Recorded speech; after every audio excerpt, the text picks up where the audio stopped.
It begins innocently enough. A stressful day, a racing mind, a restless night. You lie in bed rehearsing conversations, reliving mistakes, dreading tomorrow's tasks. Your heart pounds, your thoughts loop, and your body refuses to power down. Eventually, you fall asleep, fitfully.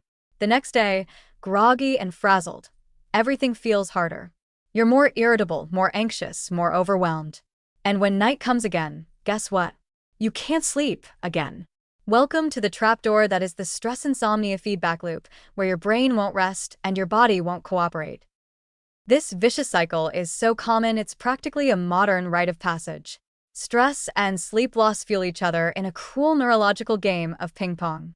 Stress activates the hypothalamic pituitary adrenal (HPA) axis, pumping out cortisol, the wake-up and freak-out hormone. Cortisol is a direct enemy of sleep. It makes it harder to fall asleep, stay asleep, and enter deep restorative stages. But here's the kicker. Poor sleep amplifies stress reactivity. After just one night of insufficient rest, the amygdala, your brain's fear center, becomes more reactive, while the prefrontal cortex, the part responsible for rational thinking and impulse control, loses grip. The result? You feel stress more acutely, react more emotionally, and cope less effectively. So the question becomes, how do you break a cycle that is self-sustaining, chemically reinforced, and, let's be honest, utterly exhausting? The good news is that evidence-based strategies exist, and the most effective among them isn't a supplement or a gadget. It's cognitive behavioral therapy for insomnia, or CBTI. This is not your garden variety, just relax advice. CBTI is a structured, research-backed approach that addresses both the thoughts and behaviors that keep insomnia alive. First, let's talk about stimulus control.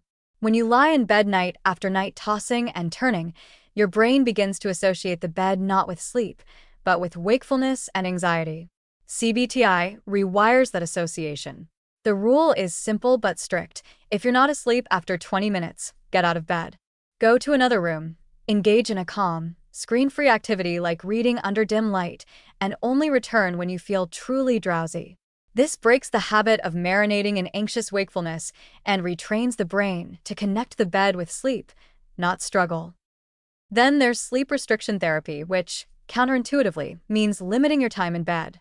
If you're spending 9 hours in bed but only sleeping 6, your sleep efficiency is terrible and your brain knows it.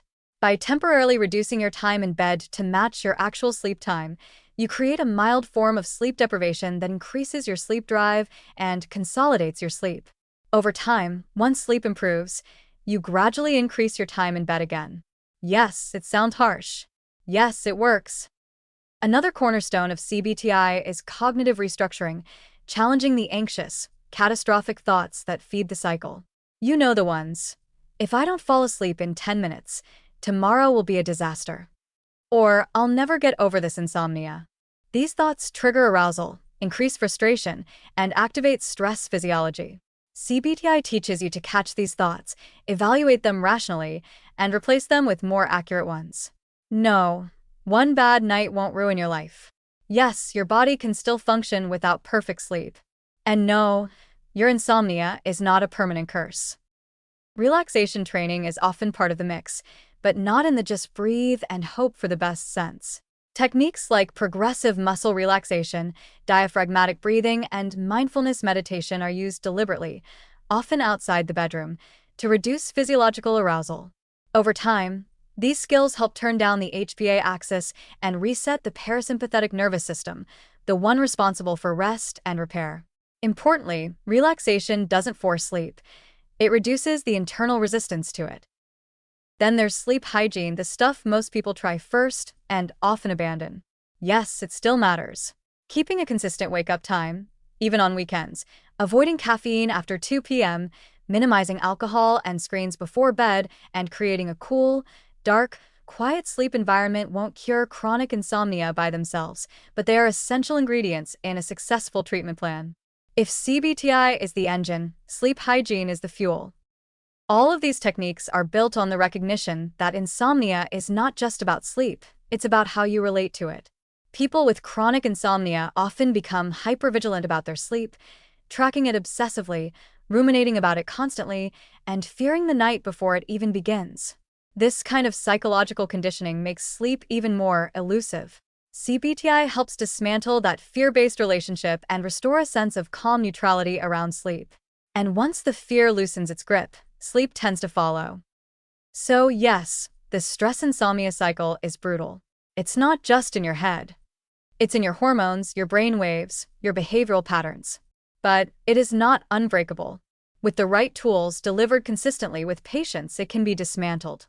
It won't happen in one night, and there's no magical bedtime supplement that makes stress evaporate.